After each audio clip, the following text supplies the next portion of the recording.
sa isip som lagi orang apa kumfan ni leksom ni lagi Hetjingna Sophia Christian Church Houbung Hetjingna lekha ta do le thun do ai to bani uni ni sim som le hatun mun pa kumfan ni leksom ni le thun wa san ni dan so in nunga Dr.Linda le Seilal Sophia Christian Church le Lahchom January Kuki Baptist Church Nagaland Amani hi Royal Martin Lairen Hetjingna Executive Secretary SCC Synod Asam Puna Kihong Shui Nale kichenna ko na pito na le pundo na ane dai tipo na papatinin pati buta hai amen.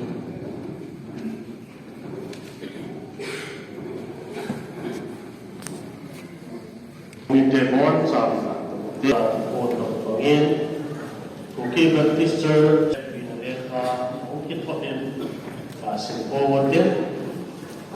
This is to certify that Mr. Seilal, son of Mr. Seilal, was born and brought up in a Christian family. He has been an active member of Kuki Baptist Church in Hetjingna. Bearing church registration number 10. He has a good moral character, paying tithes regularly, and active Houbung ite ang suwintente, suwinteni, ikiput suwintina nila, Houbung ite hozong sin patay nila na bon, sa akin hindi sa akin tingi bon kipunin, sa akin nila Houbung lao du le bon le umlou dan som chana ki panding ki chu minute som ila by days buben o mite pakai kat ini mihim pa chang siang hit anu poi aki thopi ding aki a thopi the ka sim pi ni ati pakai kat ini Seilal mi pakai dia sojang keima nakikulaw nakituan sonya kangin be patong semunemin sonem zing se insukho bon sa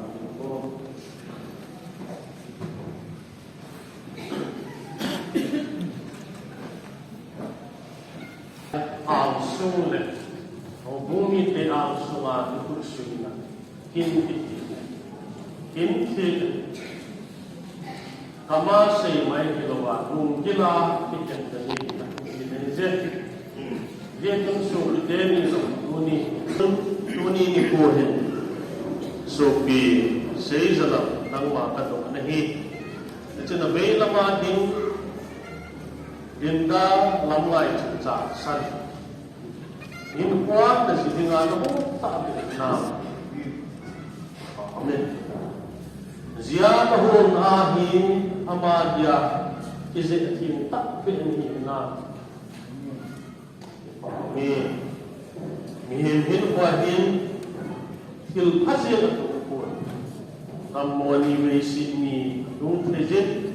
Ni namoni henlam besi ni henlam Ipat henlang gentay baita hat iso lesit na nakyan pang kilowa amadia kita ngai kusing zingina pakai no bumiti hala ite na ni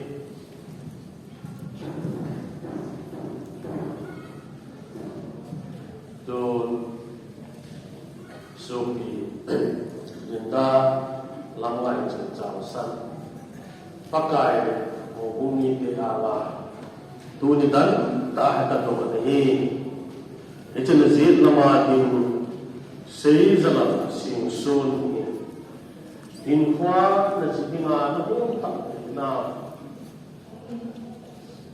mi ziyan hon ahi ama hina he kize thing ta pe ni na pa me mi hi le si kwa hin atute abal te hi kil phaje na tu ko dammo ni be si na tu se ye chon ki phat thei pe yan thei bai cha pe yan hau pe lo ni da ni he be si pe yan dammo ni hi zo le si thi na na ke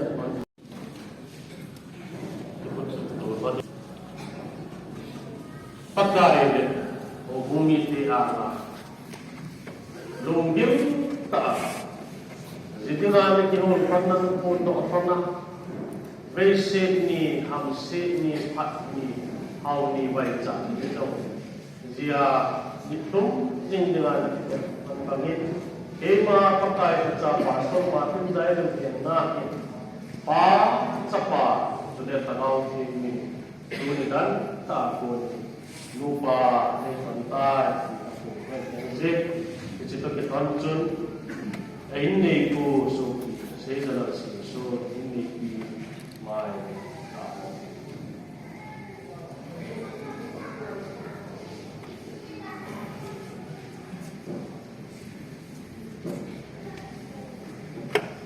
so saya dalam kanung ini jilang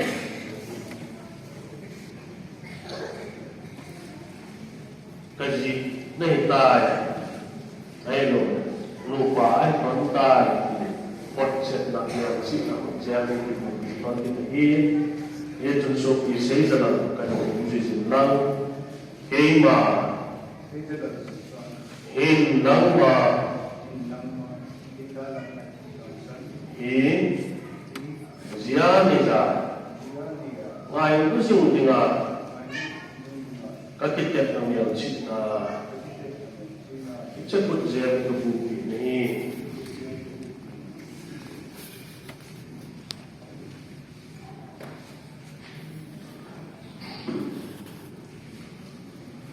luôn hiện tại cũng sử dụng lăng cây mà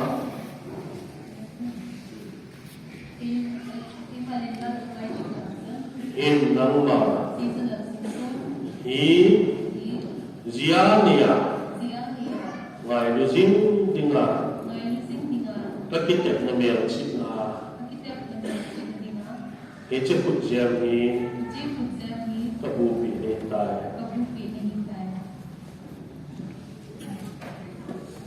và thì nên cái chất nó còn là SB trên nhiều rồi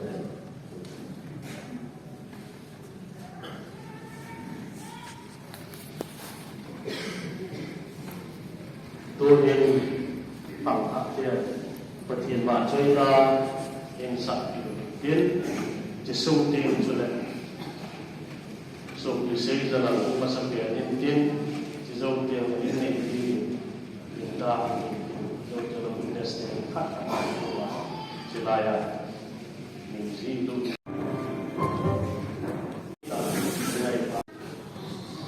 Keep questions in Assam. Body patrimony is certified in the Lahchom January. Seilal Simson were united by me on the 11th day of January in the year of our Lord. Holy Spirit, Holy Church had joined together, led to assemble.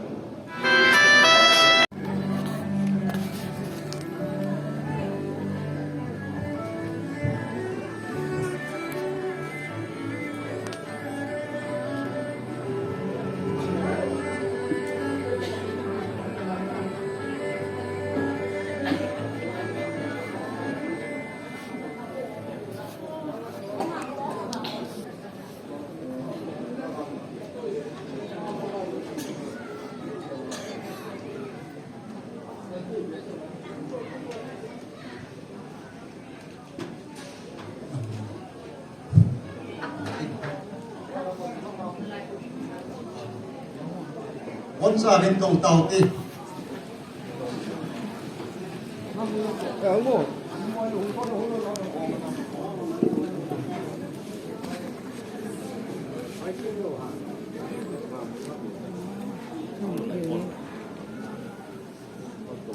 Minister po niya kinibor ni Pao. Pastor Martin Lairem pumahalay.